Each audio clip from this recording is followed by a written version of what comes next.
You're going to make a great video. I believe in you. Thank you, Dylan. Hey guys, this is OPTI380A Intermediate Optics Lab 1. We're doing Lab 8 lasers. This is AJ. This is Sawyer. Why? I didn't say Senior Vats. And this is Senior Vats. Up there, he's our TA. Alright, part A. So we first needed to align the laser cavity and adjust the mirror in order to get the resonance within the laser.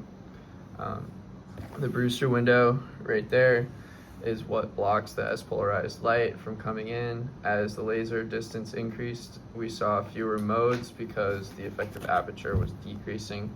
We calculated the Brewster angle to be around 56 degrees. In part B, we took the laser and aligned it to stay constant through the aperture and into the detector. The detector was connected to an oscilloscope which gave us the waveforms. We measured the time between the large peaks for TFSR and the time between the large to small peaks for T mode.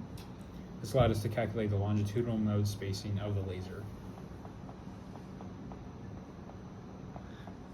In this part, we aligned the laser to set it so that the path follows a Z-shape into an optical spectrum analyzer.